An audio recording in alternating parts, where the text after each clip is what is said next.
এখানে আমাকে কিছু বলার সুযোগ করে দেওয়ার জন্য। মাননীয় মডারেটর, ডেনমার্ক, নিউজিল্যান্ড, সিঙ্গাপুরের মতো দেশের দুর্নীতি প্রায় শূন্যের কোঠায়। তারা তা সম্ভব করেছে শুধুমাত্র শাস্তি দিয়ে নয়, বরং দুর্নীতি প্রতিরোধ ব্যবস্থা করে, অর্থাৎ সরকারি কাজের প্রতিটি ধাপ ও নিয়ন্ত্রিত রাখা নাগরিক অংশগ্রহণ বৃদ্ধির মাধ্যমে।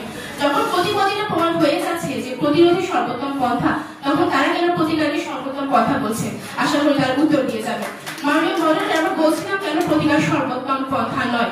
তো এর দ্বিতীয় কারণ হলো আহমদ সেলিম, এরশাদ শিকদারের মতো বিখ্যাত ক্রিমিনাল হলে দুর্নীতির সাথে যুক্ত ব্যক্তিরা খুব সহজেই আইন ফাঁকি দিতে পারবে। ক্রিমিনাল পালিয়ে গেলে তখন প্রতিকার করে কি করবে প্রতিপক্ষ?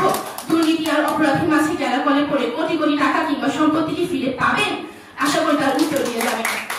মাননীয় মডারেটর, আমরা প্রতিরোধটাকে সর্বোত্তম পন্থা হিসেবে বিবেচনা করছি, যেহেতু বেশ কিছু ক্ষেত্রে বিচার বিলম্ব হয়, ফলশ্রুতিতে জনগণ আস্থা হারায়।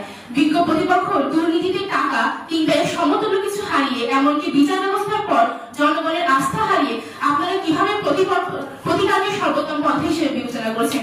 আমরা একটি প্রশ্ন রেখে গেলে যুক্তিযুক্ত উত্তর আশা করি তার উত্তর দিয়ে যাবেন। লক্ষ্যমান মাননীয় মডারেটর, প্রতিকারের উপর ভরসা করলে শুধু সামাজিক গঠন করা সম্ভব নয়, দুর্নীতি মুক্ত সমাজ গঠন তো দূরেই থাক, যাকে বলে আউট অফ সিলেবাস।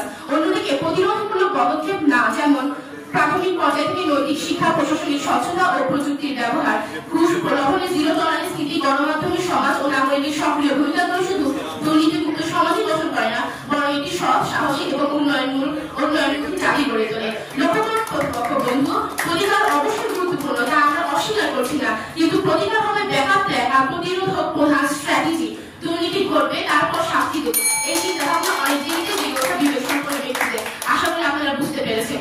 লক্ষ্যমান মাননীয় মডারেটর, আমার প্রতিপক্ষ দলের বন্ধুরা বলে গেলেন আমরা নাকি পূর্ণাঙ্গ একটি সংজ্ঞা দিয়ে যেতে পারিনি, কিন্তু তারা ভুল বলেছে, বরং তারা এই কথা বলার পর আমাদের সংজ্ঞায় ঘুরিয়ে পিছিয়ে আবার বলেছে। তাই আমি তাদের বলতে চাই,